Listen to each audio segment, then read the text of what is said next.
Hello, my dear students. First of all, I would like to say very sorry for this delayed video. But finally, though I was busy, but finally I have made it for you all. So, better have a look on it. Okay. So, this is the continuity video of the last one. Okay, last one में हम लोगों ने जो समझा था वो था database concept. इसमें हम समझने वाले हैं स्ट्रक्चर्ड क्वेरी लैंग्वेज. क्या पढ़ेंगे? Structured query language. अब हम बाकायदा क्वेरी लैंग्वेज स्टार्ट करेंगे इधर से. ठीक है. तो सबसे पहला जो क्वेश्चन आता है इस यूनिट से स्ट्रक्चर क्वेरी लैंग्वेज से वो है what is the difference between SQL and my SQL. तो बेसिक सा सबसे बड़ा डिफरेंस तो यही है कि एसक्यूएल स्ट्रक्चर्ड क्वेरी लैंग्वेज है जबकि माई एसक्यूएल सॉफ्टवेयर है. डेटाबेस सॉफ्टवेयर बोल सकते हैं या एप्लीकेशन सॉफ्टवेयर या डेटाबेस मैनेजमेंट सॉफ्टवेयर है. ठीक है. और इसमें एसक्यूएल रन होती है. माई एसक्यूएल सॉफ्टवेयर के अंदर एसक्यूएल रन होती है. ओके. तो एसक्यूएल क्या है? क्वेरी लैंग्वेज है या डेटाबेस लैंग्वेज है. और जबकि माई एसक्यूएल क्या है? एक एप्लीकेशन डेटाबेस सॉफ्टवेयर है. ओके. अब ये आगे पढ़ लीजिएगा. इसका स्क्रीनशॉट चाहे लेकर रख लीजिए. मैं 2 सेकंड के लिए रोक लेती हूँ. आप इसका स्क्रीनशॉट ले लीजिए. ये डिफरेंस पूछे जाने के चांसेस काफ़ी ज़्यादा होते हैं. अब जो नेक्स्ट है वो है फीचर्स ऑफ माई एसक्यूएल. ये भी अक्सर बहुत थ्योरी में पूछा जाता है कि क्या क्या फीचर्स हैं माई एसक्यूएल. माई एसक्यूएल क्या है? एक डीबीएमएस है. डीबीएमएस मतलब डेटाबेस मैनेजमेंट सिस्टम का सॉफ्टवेयर है. क्या है? डीबीएमएस. अब यहाँ डीबीएमएस के जो फीचर्स हैं, सबसे पहला speed, easy to use, cost, query language, portability है. डेटा टाइप बहुत सारे यूज़ होते हैं. नंबर्स भी स्टोर कर सकते हैं, कैरेक्टर भी हम स्टोर कर सकते हैं. ठीक है. सिक्योर है, स्केलेबल है, कनेक्टिविटी कर सकते हैं हम इसको और ड्राइवर्स के यूज़ से और किसी अदर लैंग्वेज के थ्रू कनेक्टिविटी भी कर सकते हैं. और इसका लोकलाइजेशन भी हो सकता है. तो ये basically features of my SQL है जो कि पूछा जाता है 2 या 3 नंबर के पेपर में जो है 11th के भी और 12th में भी आने के चांसेस होते हैं. ये अक्सर 2 या 3 नंबर में ये क्वेश्चन पूछा जाता है कि what are the features of MySQL. Okay. अब हम आगे बढ़ते हैं. एसक्यूएल सीखने जाने से पहले सबसे बड़ा काम तो ये है कि हम उसके डेटा टाइप सीखें. हम अगर कोई भी लैंग्वेज जब सीखने जाते हैं ना तो बेसिक होता है कि हम उसके डेटा टाइप सीखते हैं. क्या सीखते हैं? हम उसके डेटा टाइप्स. डेटा टाइप्स क्या है? ये एक तरीके जैसे कि हम अगर इंग्लिश लैंग्वेज बात करें तो इंग्लिश लैंग्वेज के अल्फाबेट्स. ओके. तो जो एसक्यूएल डेटा टाइप है वो किस किस तरीके का डेटा स्टोर कर सकता है? तो पहला है न्यूमेरिक डेटा, नंबर्स. ठीक है. नंबर्स को स्टोर. अब नंबर्स कैसे होते हैं? होल नंबर होता है, एक्सपोनेंशियल नंबर होता है, डेसिमल वैल्यूज होती है. तो कब कब किस किस टर्म्स में क्या क्या नंबर स्टोर करने, न्यूमेरिक वैल्यू. तो इसमें हमारे सिलेबस में हम तो सबसे ज्यादा यूज करते हैं वो है इंट. और डेसिमल वैल्यू के लिए हम जो सबसे ज्यादा यूज करते हैं वो है फ्लोट. बाकी जो है हम अभी जो है हम बहुत ज्यादा डिटेल में तो पढ़ना नहीं है. हमें क्या है ना, अभी एग्जाम देने के लिए पढ़ना है. तो हमें पढ़ना है अभी इंट और फ्लोट. होल नंबर के लिए हमें यूज करना है इंट और डेसिमल वैल्यू के लिए हमें यूज करना है फ्लोट. अब इसी तरीके से आगे चलते हैं. तो जैसे अगर किसी हमें स्टोर करना है डेट, टाइम, तो हम यूज करेंगे डेट. ओके. डेट स्टोर करता है डेट को और टाइम स्टोर करता है टाइम को. डेट का जो फॉर्मेट है वो basically Y Y Y Y hyphen 2 digit month के. ठीक है. हाइफन 2 डिजिट डेट के. और इसी तरीके से जो टाइम का फॉर्मेट है वो बेसिकली है एच कॉलन एम मतलब मिनट कॉलन एस मतलब सेकेंड्स. ओके. इसका जो क्राइटेरिया है, इसका जो फॉर्मेट है वो बिल्कुल फिक्स्ड है. देन है हमारा स्ट्रिंग और कैरेक्टर. कैरेक्टर क्या होता है, स्ट्रिंग क्या होता है? समझने वाली बात है कि कैरेक्टर जो है और स्ट्रिंग जो है वो है कलेक्शन ऑफ अल्फाबेट्स, नंबर्स और स्पेशल कैरेक्टर. जैसे कि अगर हम बात करें Ramesh is his name. RAMESH क्या है? अल्फाबेट्स और मिला के बन गया Ramesh. Ramesh is what? String. अब अगर हमने बात करें कि उसका पासवर्ड है रमेश 123 हैश, तो रमेश तो अल्फाबेट्स हो गए, 1 2 3 न्यूमेरिक वैल्यू हो गई, हैश जो है वो एक स्पेशल कैरेक्टर हो गया। लेकिन यहाँ पे जो है हमारा रमेश 1 2 3 हैश एक collection of strings, collection of characters, numeric value और स्पेशल कैरेक्टर। तो उसके लिए हम बेसिकली यूज करते हैं कैर और वैरकैर। अभी जो हमें पढ़ना है वो कैर और वैरकैर ही पढ़ना है, कैर और वैरकैर में फोकस करते हैं। हालांकि हम ये सब भी यूज कर सकते हैं, लेकिन अभी हमें इतना एडवांस में जाने की कोई अभी फिलहाल नीड नहीं है। एग्जाम हो जाए उसके बाद अपन डिटेल में पढ़ सकते हैं। तो अब हम स्टार्ट करते हैं एसक्यूएल कमांड्स। तो इस चार्ट का स्क्रीनशॉट जरूर रख लेना। क्लास 11th और क्लास 12th दोनों की बात कर रहे हैं। यहाँ पे जो एसक्यूएल कमांड है वो बेसिकली 4 पार्ट में डिवाइड करे गए हैं। पहला पार्ट जो है वो है डीडीएल, डेटा डेफिनेशन लैंग्वेज। क्या है? Data definition language. सेकेंड है डीएमएल, मतलब डेटा मैनिपुलेशन लैंग्वेज। क्या है? डीडीएल का डेटा डेफिनेशन लैंग्वेज, डीएमएल का data manipulation, M for manipulation language. Third है transaction, TCL, transaction control language. मैं फिर से रिपीट करना चाहूंगी, it's transaction control language. Okay. And fourth है डीसीएल, डेटा कंट्रोल लैंग्वेज। क्या है? Data control language. कभी कभी किसी किसी बुक्स में देखो ये कॉन्सेप्ट जो है, इसके अलावा और भी बहुत सारे कमांड्स हैं, लेकिन अभी जो हमारा फोकस रहने वाला है वो मतलब बेसिकली डीडीएल, डीएमएल और टीसीएल में रहने वाला है। ठीक है। ये जो डीसीएल कमांड्स है कोई किसी किसी बुक्स में ना डीडीएल के अंदर ही दे दिया गया है, बट वैसे ये अलग से होते हैं। DDL consist of DDL and DCL commands. But हमें अभी जो हमारा फोकस होने वाला है वो डीडीएल के इन 4 कमांड्स पे और इंसर्ट के इन 4 कमांड्स पे। ठीक है। तो इसको याद कर लो, रट लो, स्क्रीनशॉट ले लो। ये बहुत ही तरीके से घुमा घुमा के क्वेश्चन पूछता है। इसका इस चार्ट का क्या वेटेज आ जाता है 2 से 3 नंबर का। कैसे? Name any 2 DDL commands. insert command belongs to which command of SQL? Where will you use what command will you use to delete the table data? What command will you use to delete the table structure? इस type के जब questions आते हैं वो सारे इसी से होते हैं। Right the difference between alter and update, right the difference between drop and delete. ऐसे क्वेश्चन आ जाए तो सबसे बड़ा डिफरेंस तो यही थी, डिलीट जैसे ऑल्टर बिलोंग्स टू डीडीएल और अपडेट बिलोंग्स टू डीएमएल। सबसे बड़ी difference, drop belongs to DDL और delete belongs to DML. Okay. तो ये चैप्टर ये जो चार्ट है ना, इसको स्क्रीनशॉट लेके रख लो कि ये बहुत इंपॉर्टेंट है कि डीडीएल के अंदर कौन कौन से कमांड आते हैं। Create database, create table, alter और ड्रॉप। और डीएमएल के अंदर क्या आते हैं? इंसर्ट, सिलेक्ट, अपडेट और डिलीट। ठीक है। अब हम बेसिकली हम इन डीडीएल और डीएमएल कमांड्स को थोड़ा सा डिटेल में पढ़ेंगे। ठीक है। तो पहला हमारा आता है क्रिएटिंग डेटाबेस। तो कौन सा कमांड यूज हो रहा है? क्रिएट डेटाबेस कमांड यूज हो रहा है। जो ब्लू कलर से है वो बेसिकली या तो सिंटैक्स है या तो एग्जाम्पल है। तो ध्यान देना कि जो ब्लू कलर से लिखा हुआ है वो या तो सिंटैक्स है या तो एग्जाम्पल है। तो क्रिएटिंग डेटाबेस का सिंटैक्स क्या है? Create database. If not exist एक ऐसा क्लॉज है, एक क्लॉज है। क्लॉज मतलब एक कंडीशन लगा दी है। इसको हम अगर नहीं भी लिखेंगे तो क्या होगा? क्या ये कमांड चलेगा? नहीं, बिल्कुल चलेगा। इसको क्लॉज बोलते हैं। ये नेसेसरी पार्ट नहीं है, लेकिन लग जाता है तो थोड़ा सा वेटेज दे देता है कि हाँ, अगर इस नाम का डेटाबेस एग्जिस्ट ही नहीं कर रहा है तो बेचारा तभी तो बनाएगा। क्योंकि देखो MySQL के अंदर एक नाम से एक ही डेटाबेस बन सकता है, एक नाम से 2 डेटाबेस नहीं बन सकते हैं।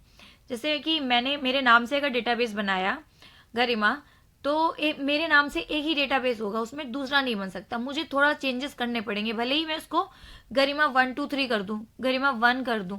ओके। और इफ नॉट एग्जिस्ट जो क्लॉज है वो ये चेक करने के लिए होता है कि भाई ये डेटाबेस जो नाम हमने दिया है, जैसे कि हमने कुछ भी दे दिया, फॉर एग्जाम्पल MyDB दिया हुआ है, इधर MyDB दिया, MyDB अगर एग्जिस्ट कर रहा है तो नहीं बनाना है, अगर नहीं एग्जिस्ट कर रहा है तो बना देना। ठीक है। तो इट्स नॉट अ नेसेसरी। अगर आप इस इफ नॉट क्लॉज को छोड़ भी देंगे तो भी हमारा कमांड सही है। बस ये ध्यान देना है कि इस नाम से अगर डेटाबेस बना हुआ है तो वो नहीं बनाएगा, और उसमें बकायदा साफ साफ एरर मैसेज शो करेगा कि डेटाबेस ऑलरेडी एग्जिस्ट। बच्चे क्या है ना, एरर आती है, कंफ्यूज हो जाते हैं, डर जाते हैं कि यार मैम तो गलत हो गया, समझ नहीं आ रहा, बनना नहीं रहा। थोड़ा सा एरर को अगर गौर से पढ़ोगे तो एरर में ही लिखा होता है कि वो एरर किस टाइप की है। ठीक है, अब इसी का एग्जाम्पल देख लेते हैं। Create a database using your name. मेरा नाम जैसे गरिमा है तो क्रिएट डेटाबेस गरिमा।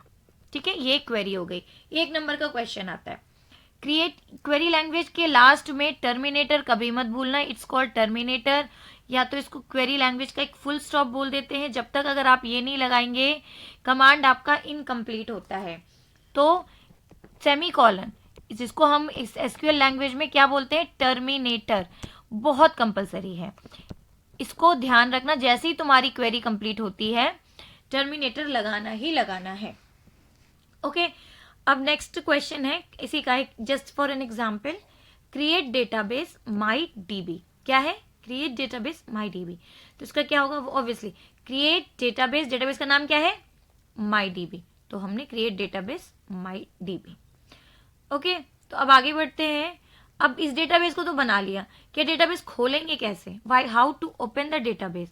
तो डेटाबेस ओपन करने के लिए हम यूज करते हैं यूज कमांड। यूज कमांड देखिए, कहीं अभी मैंने उस डीडीएल कमांड, डीसीएल, डीएमएल कहीं नहीं लिखा हुआ। यूज कमांड सिर्फ इसलिए यूज होता है कि जो डेटाबेस हमने बनाया है उसको ओपन कर लें। जैसे कि अगर हमने कोई फाइल बनाई है, अगर फाइल को दोबारा देखना है या उसमें कुछ एडिट करना है, कुछ लिखना ही है, तो फाइल को ओपन करेंगे। तो अगर कोई कभी क्वेश्चन आ जाए कि मैंने जो डेटाबेस बनाया माई डीबी को, उसको ओपन करना है, तो कौन सा कमांड यूज होगा, use database name.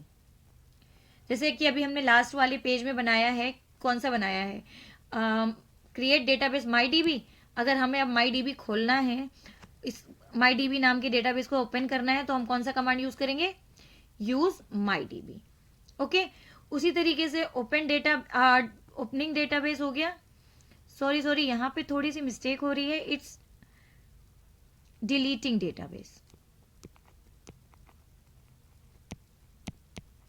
It's deleting database.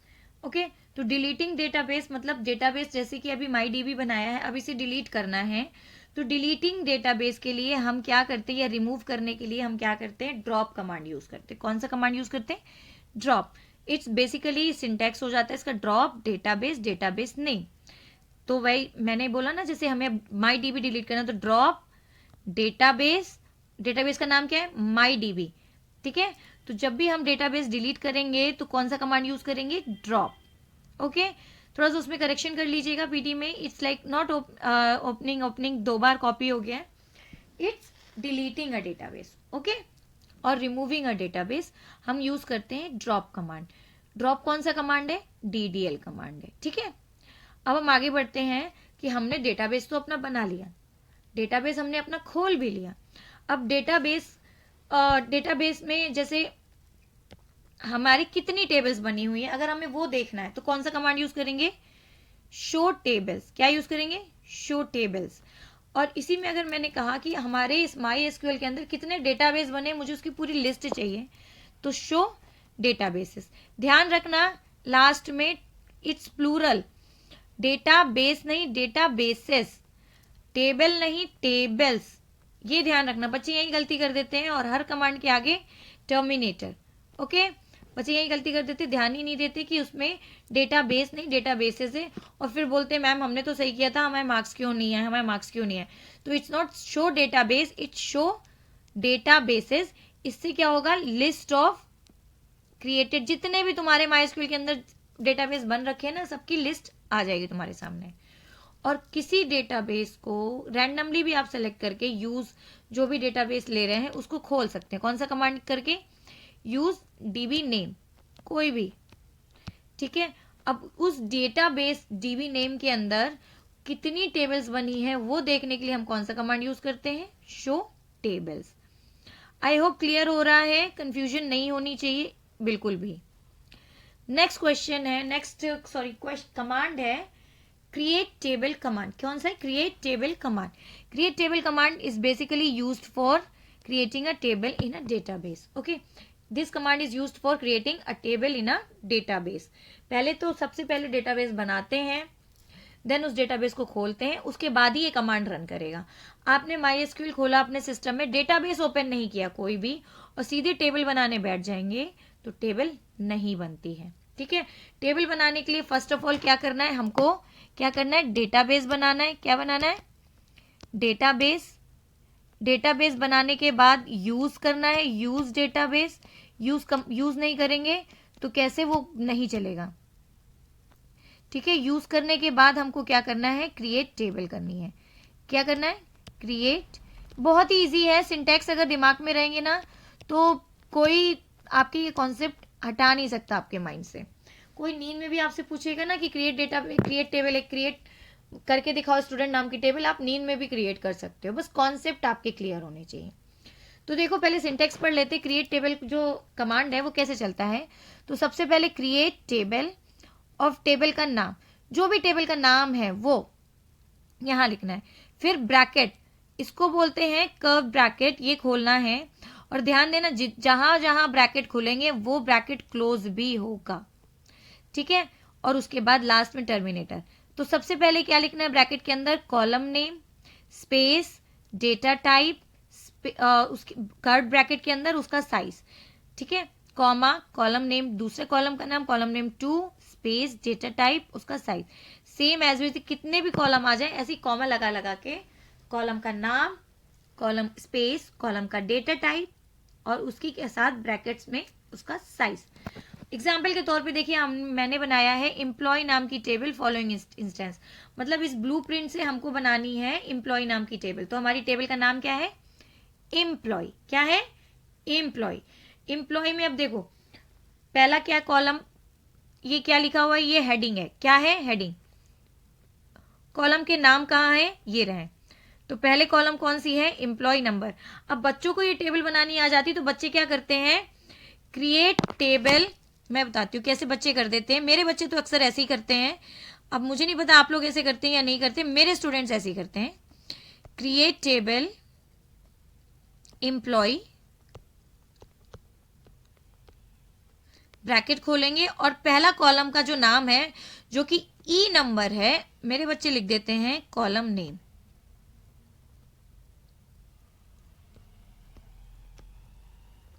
Space, उसका डेटा टाइप और साइज भी, ये भी लिख देते हैं। तो ये यही गलत हो जाता है। पहला कॉलम कौन सा है, ई नंबर। देखिए लिखा हुआ है create table employ, bracket open, पहला कॉलम क्या है, इंट। ऐसे चलते हैं, फिर यहां से आएंगे, फिर ऐसे चलेंगे, फिर यहां से यहां जाएंगे, फिर ऐसे चलेंगे, फिर यहां से यहां जाएंगे, फिर ऐसे चलेंगे। ठीक है, तो यहां देखो पहला क्या है, इंट। इंट इंट और इंट का साइज क्या है, 5। तो EMP number int 5, comma, second क्या है कॉलम, नेम। क्या है, नेम। तो नेम स्पेस, उसका डेटा टाइप क्या है, वेर कैर। तो वेर कैर कर्व ब्रैकेट के अंदर, इसका साइज क्या है, 30, गिवन होगा सब कुछ। देन आता है DEPT, जो एम्प्लॉय है वो किस डिपार्टमेंट में पोस्टेड है, डिपार्टमेंट किस टाइप का है, वेर कैर, और साइज क्या है, 10। फिर उसके बाद उसकी सैलरी कितनी है, सैलरी नाम की कॉलम में, सैलरी के बाद स्पेस, देखिए डेटा टाइप क्या दिया हुआ है और साइज क्या दिया हुआ है, int 10। Okay, I think I hope so कि समझ में आया होगा। ये सीक्वेंशियली चलता है, पहले column name space data type size, comma, column name 2 space data type उसका साइज, कॉलम नेम 3। ऐसे करते करते जितने भी आपके कॉलम्स हो रहे हैं उतने आपको कॉमा लगा लगा के आगे कंटिन्यू रखना है। चलो इस वीडियो को एंड करते हुए इसका स्क्रीनशॉट ले लीजिए और मुझे इसका सॉल्यूशन आप लोग प्रोवाइड करेंगे। ठीक है, इसमें 3 मैंने क्वेश्चंस प्रोवाइड कर रखे हैं, जिसमें से पहला है create table student with column name age roll number, class, section, choose the data type as per your requirement. देखो इसमें डेटा टाइप की कोई चॉइस नहीं दे रखी है, आपको लगता है रोल नंबर कैसा वैल्यू है आप वो रखिए उसका डेटा टाइप, नेम कैसा वैल्यू है, कैर है, वेर कैर है, आप वो रखिए उसका डेटा टाइप। क्लास कैसा है, अगर आप ऐसे लिख रहे हैं 9 तो ऑब्वियसली क्या क्या होगा, इंट, अगर आप लिख रहे हैं 9 तो ये क्या है, varchar या कैर ले सकते हैं, स्ट्रिंग हो गई, ये क्या हो गया, स्ट्रिंग हो गई। तो डिपेंड करता है कि आप अपने data type as per your requirement इसको चूज कर सकते हैं। मुझे इन तीनों क्वेश्चन का आप लोगों से सॉल्यूशन चाहिए है as soon as possible.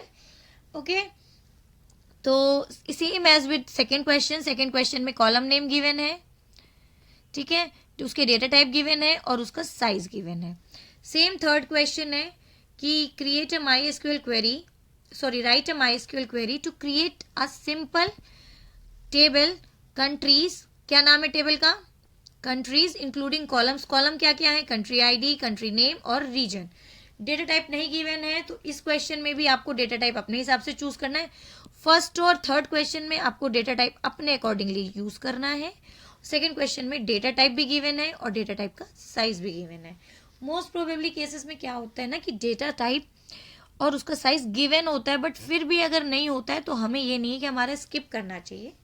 Data type selection is not a big task, इसमें ऐसी कोई रिस्ट्रिक्शन तो नहीं लगा रखी है ना, लेकिन हाँ अगर आपने कंट्री नेम है, ठीक है, कंट्री नेम में ऑब्वियसली स्ट्रिंग आने वाला है, कैरेक्टर आने वाला है, और आपने कंट्री नेम की जगह लिख दिया 1 2 3 न्यूमेरिक वैल्यू, तो ये तो कंप्लीटली रॉन्ग हो जाएगा ना। तो ध्यान में रखते हुए कि कंट्री नेम है तो ऑब्वियसली स्ट्रिंग डेटा टाइप है, जिसके पास हमारे पास में ऑप्शन क्या क्या है, कैर और varchar। कंट्री आईडी देखो इंट वैल्यू हो सकती है, डेसिमल तो देखो बिल्कुल नहीं हो सकती, या तो 1 2 3 4 5 6 7 8 9 10 कंट्रीज है ना, ऐसे नेम हो सकते हैं, या तो country 1 country 2 C1 C2 C3 कर दिया तो वो varchar हो जाएगी। तो इसमें आपकी चॉइस है कि आप कंट्री आईडी को कैसे, लेकिन वैसे मेरे हिसाब से कंट्री आईडी देखो 91 है ना, इस टाइप से होती है। जैसे इंडिया का कंट्री कोड क्या है, कंट्री आईडी क्या है 91 बोलते हैं, तो कंट्री आईडी तो इंटीजर ही हो गया। कंट्री नेम कैर या varchar हो जाएगा। रीजन आईडी भी क्या कर सकते हैं, इसको varchar ही दे दीजिएगा। जैसा भी आपको ठीक लगता है आप इसको सॉल्व करिएगा और आप मुझे इसका सॉल्यूशन मुझे आप लोगों से चाहिए है। Okay, so all the very best. ये क्रिएट टेबल कमांड खत्म है। मेरा जो नेक्स्ट वीडियो आएगा वो ऑल्टर कमांड पे है, ऑल्टर और ड्रॉप उसी सेम कमांड में। आज हमने कवर अप किया क्रिएट डेटाबेस और क्रिएट टेबल, DDL के जो 2 कमांड्स हमने कवर किए इस वीडियो में। पहला है क्रिएट डेटाबेस और दूसरा है हमारा क्रिएट टेबल्स। अब हम जो नेक्स्ट वीडियो है उसमें हम कवर अप करेंगे, वो भी आधे से 1 घंटे के ड्यूरेशन में दोनों वीडियोस आने वाले हैं, ठीक है। तो 1 घंटे की ड्यूरेशन में आपको ये कवर अप करके आगे हम पढ़ने वाले हैं, साथ ही साथ इसके ऑल्टर और ड्रॉप। तो हमारे इस तरीके से DDL कमांड सारे कवर अप हो जाएंगे। So all the very best, do very good in the examination